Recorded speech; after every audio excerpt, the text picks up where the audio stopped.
Welcome to the Plaid Sheep Oracle. This is a collective reading. When I thought about what reading to do today, Gemini popped out. But I'd already done a reading for Gemini just the other day. So I asked, well, is there somebody else? And what showed up was a collective reading. Now, Gemini did come out as one of the sort of base note cards for the reading, along with Venus. And what's interesting to me today is that this is 21, which is 3, and then the Gemini is 3. And in the current Venus cycle, Gemini is one of the points of the pentagram that Venus traces through the zodiac. She had a retrograde in Gemini in 2020, and then she will have another retrograde there in 2028.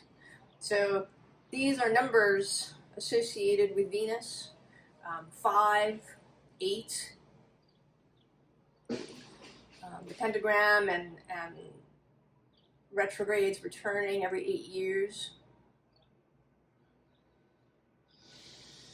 And maybe those numbers mean something to you, perhaps. But there is definitely in this reading this idea of others and how we are being invited to be with others, as well as how we are invited to be within ourselves. There's also a bunch of quotes, and it wasn't just one, it's a whole, like the whole page is associated. But I'll get there.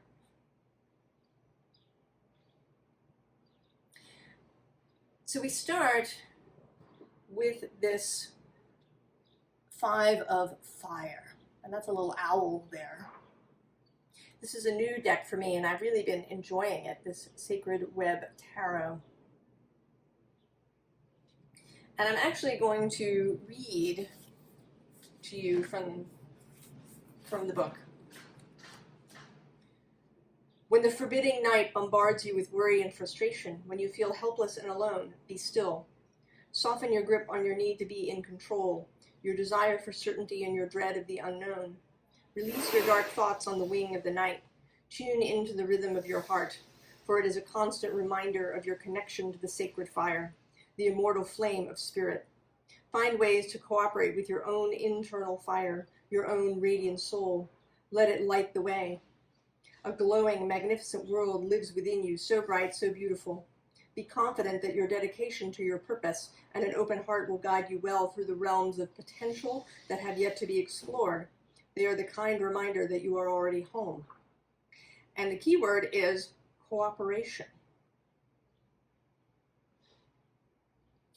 And both cooperation within yourself, within your different parts,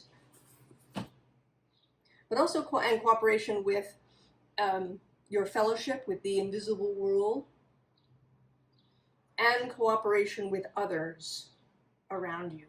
This cross-pollinate Gemini energy, this beloved Venus energy.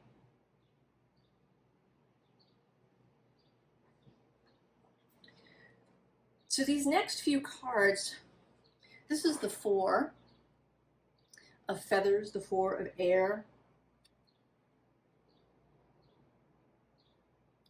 And this leopard seems to be pausing just for a moment before he leaps to the next space.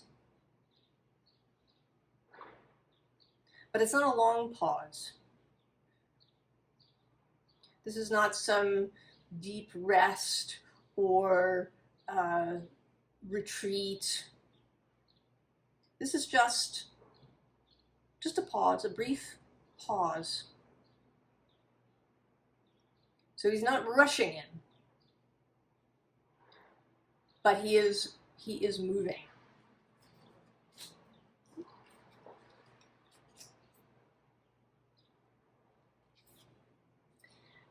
And then with both this Student of Fire and then this Balanced Temperance card, there is this sense of coming in for a landing.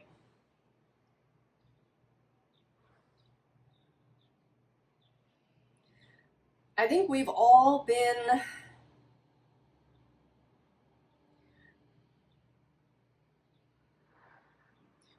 traveling in some way, internally,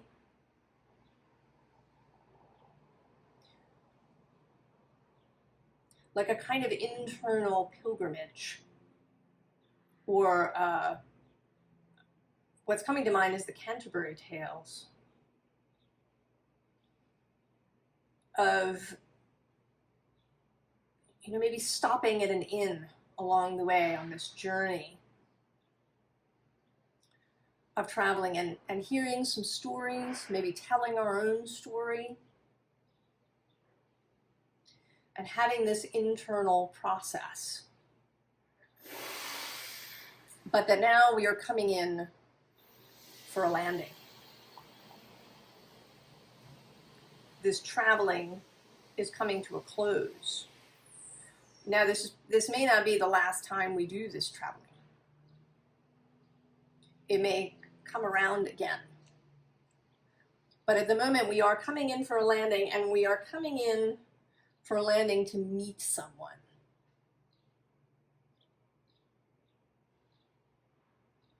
To come together with an other or others. We do have that sense of three coming through. And of the Gemini cross-pollinate. There may be many others. In fact, I think it is many others. Although there may be one in particular, perhaps the first one,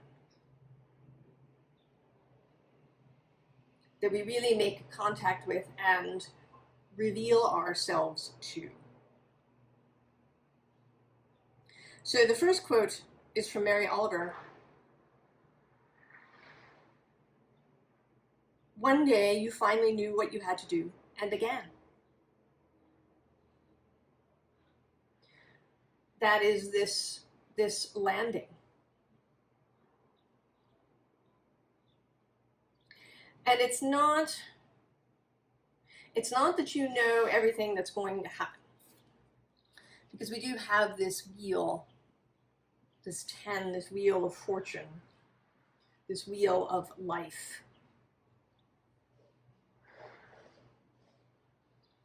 And also this tree imagery.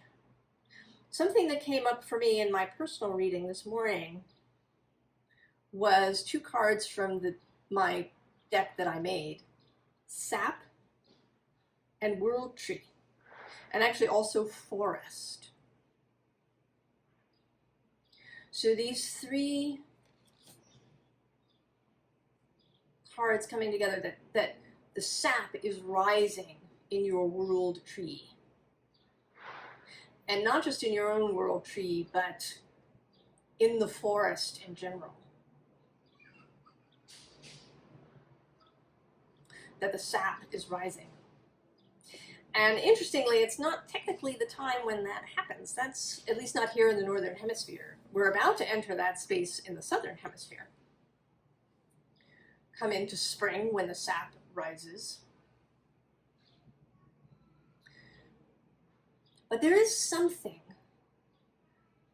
about the fall and winter that has a sap rising element culturally, not so much in the natural world, but for us who live in the Western world, you know, September is back to school.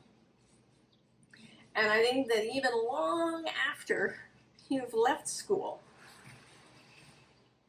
this sense remains. I was reading a blog the other day where somebody was saying that she didn't care that she was no longer in school. In late August, early September, she would go and buy school supplies.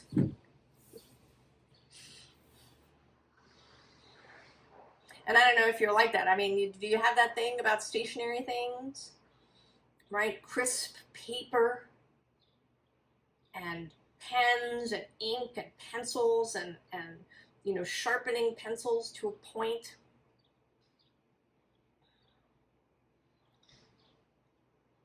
So there is this, right, a sense of getting back to work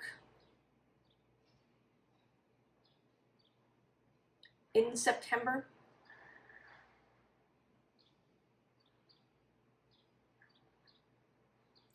And I would, normally I like to think that I would want to live more in a natural rhythm. But I think that there are ways to integrate these things. To have this sense of the cultural getting back to school, getting back to work in September, and at the same time, quieting. And also coming together. And different times of year have different comings together. So summer in the growing season, if we kind of think of the year as I expect ancient farmers did, right? Either there was the time when stuff was being planted and growing, and then the times that it was not. So there were two seasons. So that in that growing season, we get together, maybe we get together to do gardening, to do, or to play outside, to have fun in the sun, to be exuberant. And then in that other time of the year, maybe we get together in quieter ways. I mean, certainly the Christmas, right, holiday season can be really, bright and wild, but it doesn't have to be. You can have a getting together where maybe you gather and you talk about your dreams in the candlelight. You come together and you make plans for the spring. You metaphorically pick the seeds and plants that you're going to put in the ground to sow come the springtime. So there is this sense of coming together with others.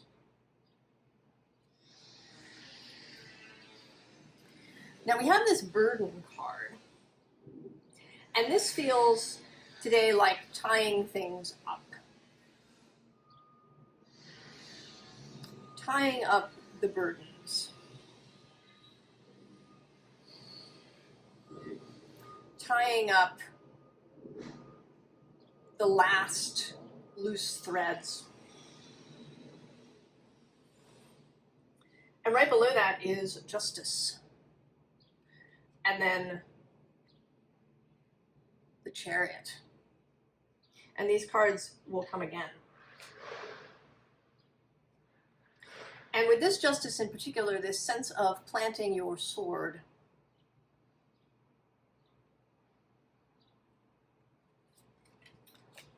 Of really choosing yourself.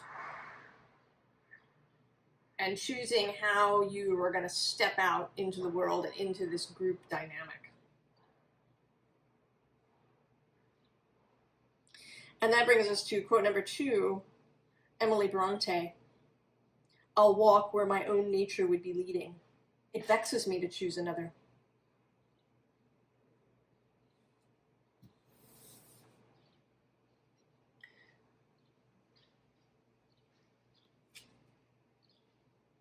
And then the Hierophant.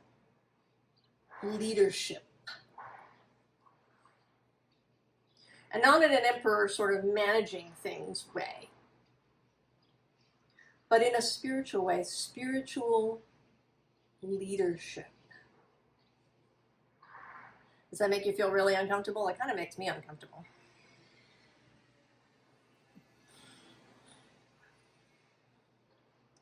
To take on that role, to be that person that others look to.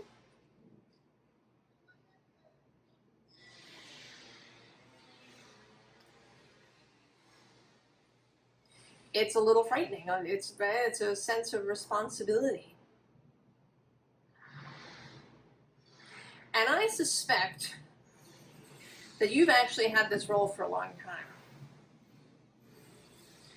That through most of your life, people have looked to you.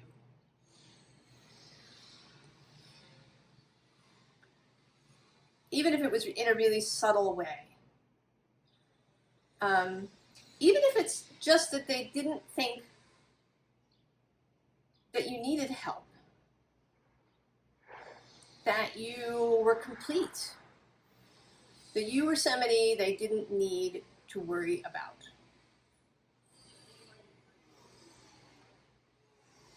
That you just had it together. That you knew what you were doing. That you simply had this aura.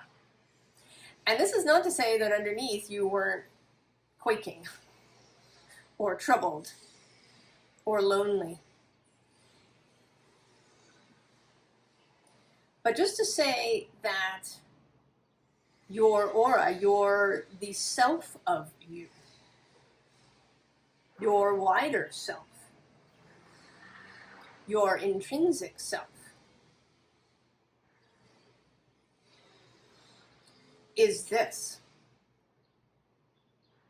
But you couldn't see it then. You couldn't see it.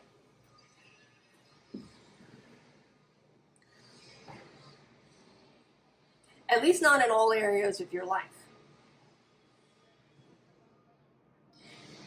You know, I personally have seen this aspect of myself in an intellectual way. You know, nobody ever worried that I was going to, fail a class or that I wouldn't do well on a test. In fact, there were a couple of classes where there was sort of a whole, concentric circle of people copying off my test papers. So in that sense, I had confidence. But there were many other ways in which I didn't, and yet people just assumed that I was fine. And in many ways, I liked it that way, because it's less vulnerable, isn't it, if people don't show up asking how you are? If you don't have to reveal your fluttering heart, the butterflies in your stomach, the anxieties in the night.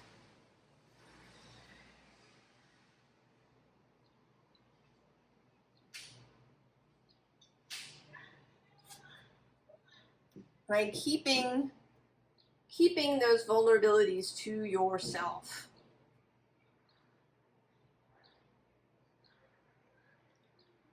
Not sharing. And while this was very difficult and sometimes painful, there were compensations. The ability to learn stuff. All kinds of different skills may have come to you in the physical world and spiritually and intellectually. Independence. You know, the ability to get dropped into an unfamiliar situation and feel like you can deal with it. This training ground, you know, leading to somebody who feels like this Six of Wands.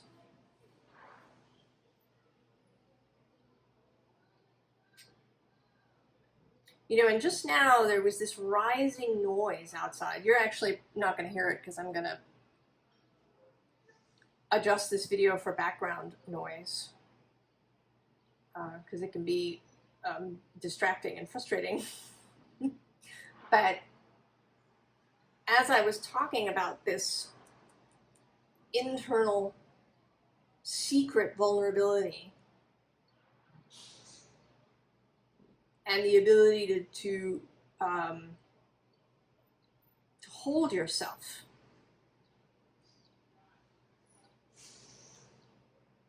coincided with this rising noise outside.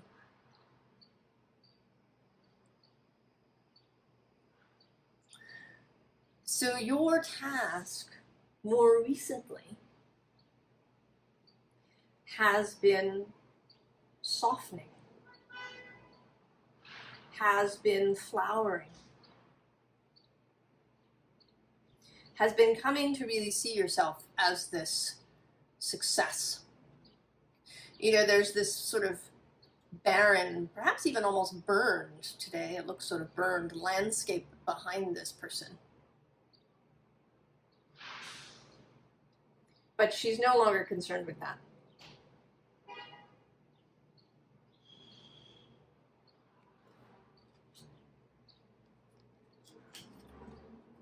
This perseverance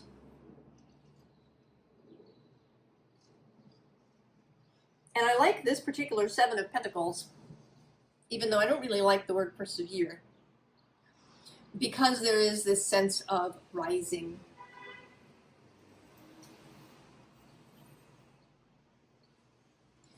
And expansion. And it takes us to quote number 3 from May Sarton. Help us to be ever faithful gardeners of the Spirit, who know that without darkness nothing comes to birth, and without light nothing flowers.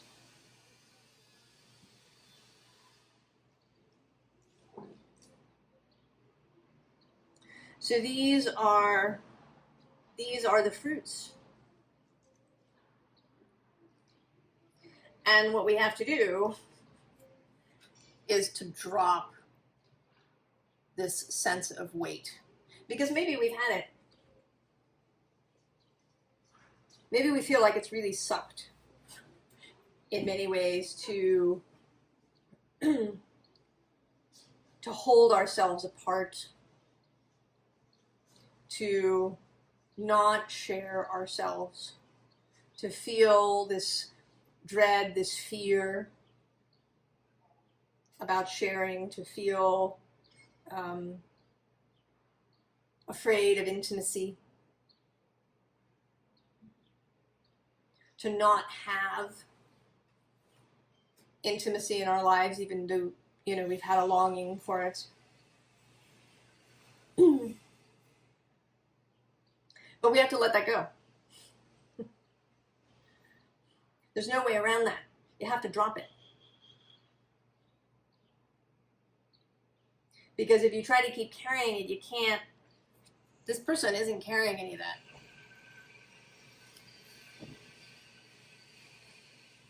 You cannot flower if you're holding on to this weight. If you're, you know, it's like clutching the roots rather than allowing your stalk, right, to rise up into the light where the flowers can bloom.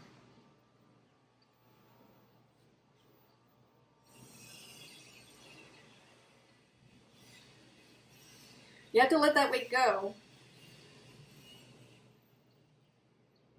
and then step out as you are. And so justice reappears. And this time with two individuals. So there is some single individual. Now it could be spirit.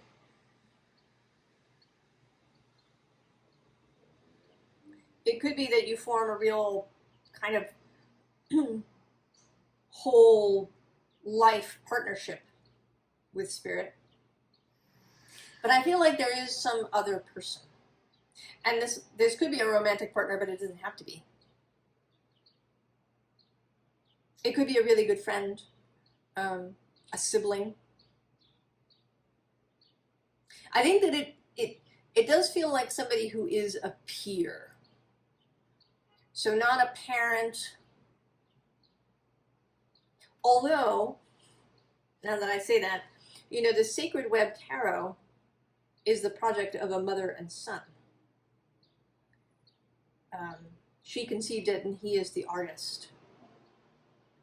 And it came about after her son had a traumatic brain injury.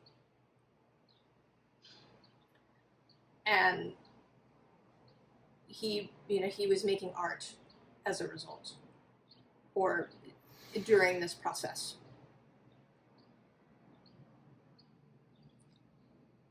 So maybe a parent or a child, but it feels more like a peer. So a sibling, a friend, your lover, your life partner, who is with you. Right? You plant this sword together.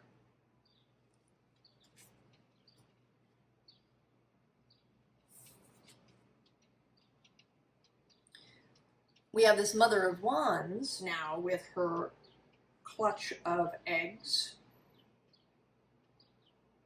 Aries energy, the Queen of Wands. Ready to move, to take action, to lead. And again, not necessarily in a management delegation kind of way. It's always been interesting to me that the Emperor is the Aries, associated with the Aries. I think of the Emperor much more as Capricorn. Because I think of the Aries leadership as simply being going first. The willingness to go first, the willingness to take on the responsibility, even if nobody else does it. The willingness to be passionate, the willingness to go alone, if nobody else wants to go. Whereas an Emperor is more of a delegator kind of energy. Having a whole council, or your Knights of the Round Table.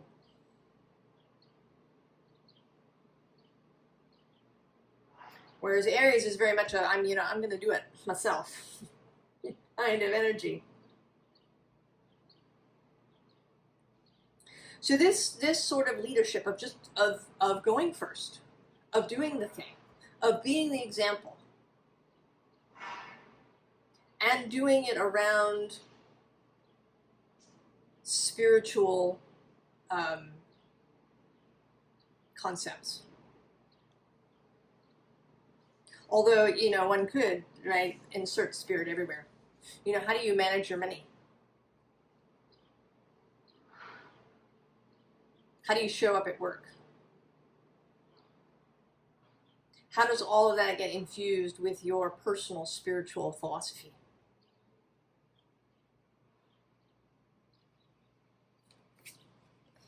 And then there's this Daughter of Swords paired with the Tower.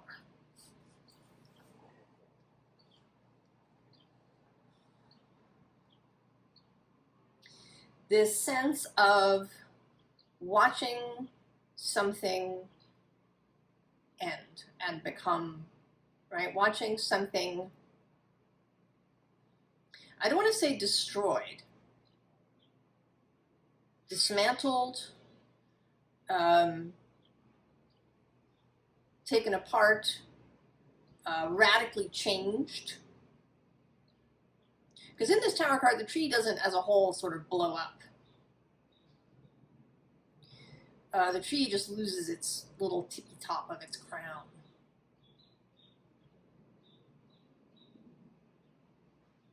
So it's more of a, right, like a renovation. And you aren't actually, you're not taking an active part in it. You are a witness to this. And perhaps a messenger, bringing information to this renovation process, as well as bringing news of the renovation to other people. There's a real Mercury vibe here of going and seeing and then reporting back, and kind of in both directions.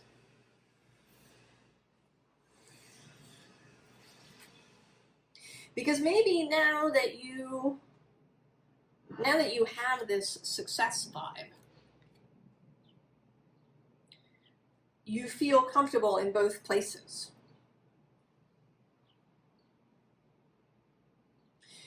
You know, maybe you feel comfortable, right, in a yoga class, at an ashram, and you feel comfortable in a corporate boardroom.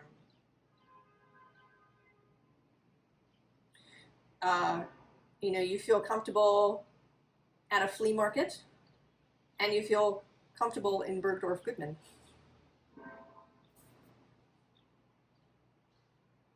At an intimate, you know, gathering of just a few friends, and in some wild, raucous dance club party. That because you take yourself, your whole self, your success self, your,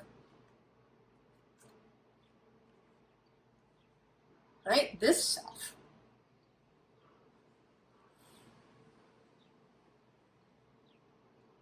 you can go anywhere. You know, this is something that your past gave you. That maybe those early struggles gave you. And also all of this spiritual work, this blossoming that has been happening, has given you the ability to walk in all these different spaces, to carry your belonging with you. Right? And so we have this Chariot coming out. Not two horses, one. A sense of unity of self. A unified will. An integrated self.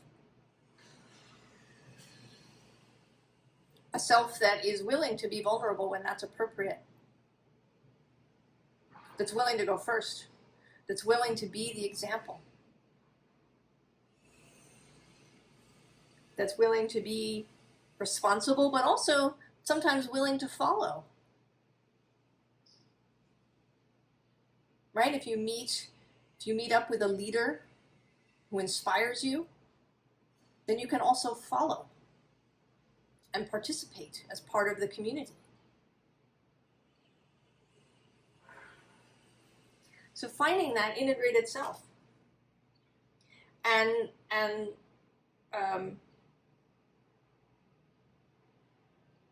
you know, the wild and the domestic.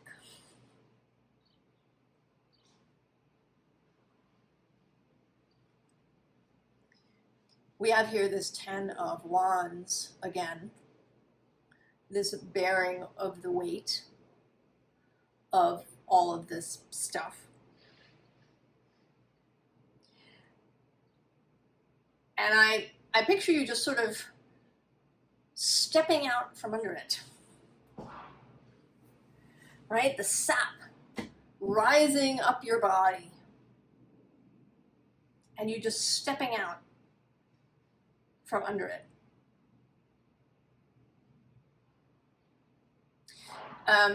You know, this sort of is making me think of some readings that San has had recently about being part of the oversoul, or like taking the perspective, rather, of the oversoul. Being part of, and yet also kind of being separate. And it may be that that is what this person is about.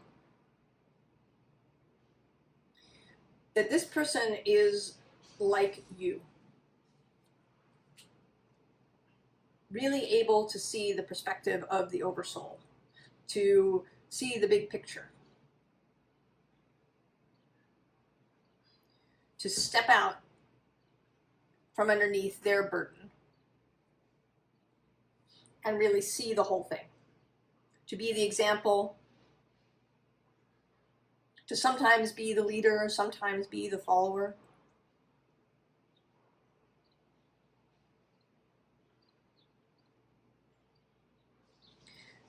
And it is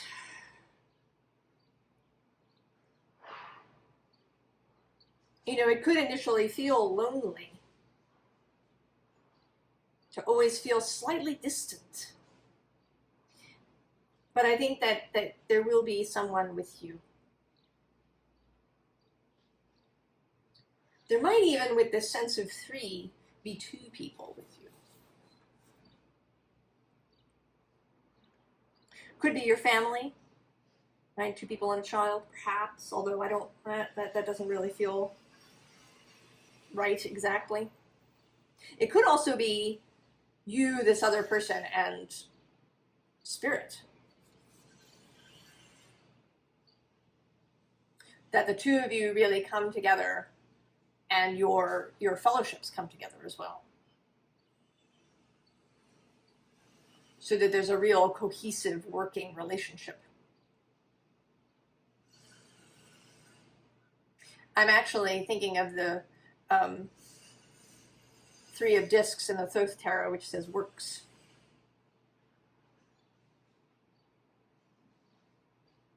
And of the idea of the grand trine in astrology, right? This flowing energy between 3 points.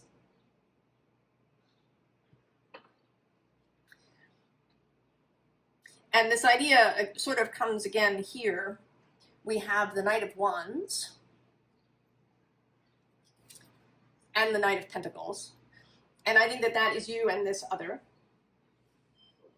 And you might be either or, maybe you switch roles. Who's the more earthy, practical? Who's the more kind of visionary character? Maybe you have different areas where this is true. And then in between is this Hanged Man. And this might be the third, the spirit presence. Or perhaps it's even a third human person who is there to provide this really alternative perspective. And maybe that's you. Or again, maybe you all switch roles, who's who, depending on the circumstances. But this trinity, these three together, are coming towards this Five of Pentacles. And I see this as all the others out there who feel lost, alone, frightened, really worried about the future. What's happening in the world? What's going to happen?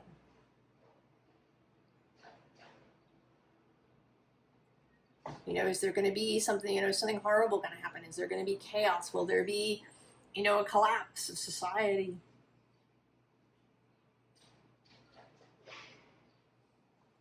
There is an enormous amount of fear and anxiety and isolation, loneliness in the world. And your invitation is to move toward it. To be yourself and move toward others. To shine your light on others.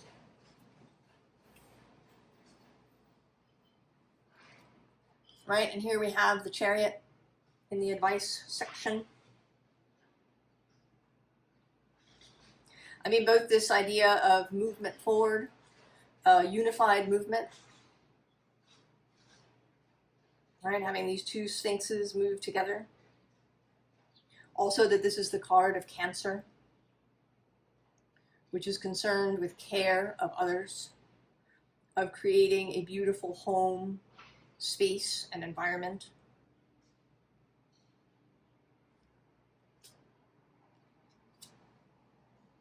And then the Six of Wands reappears.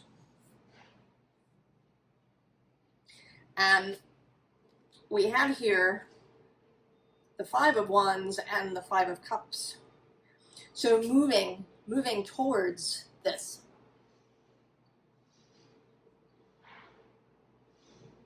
Moving towards it to arrive as yourself. And you're not there to like take over and lay down the law or do any of that sort of crap.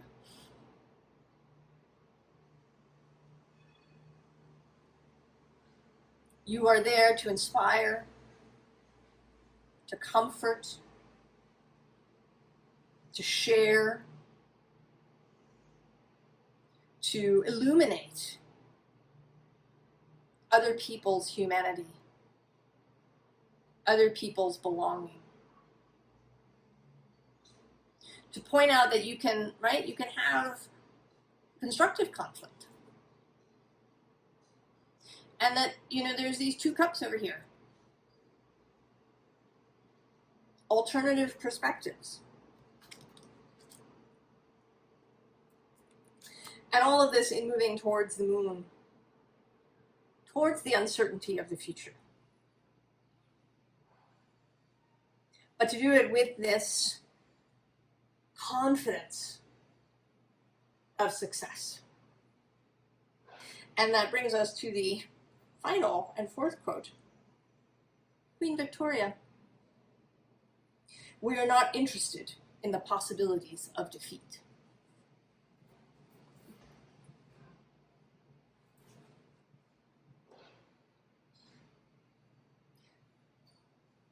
So all of this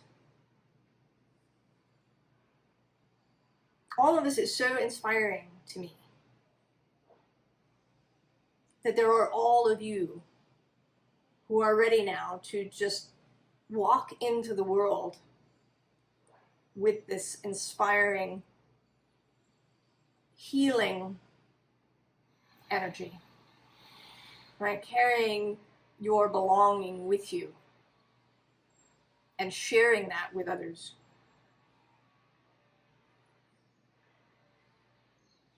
And it fills me with optimism and faith in the future.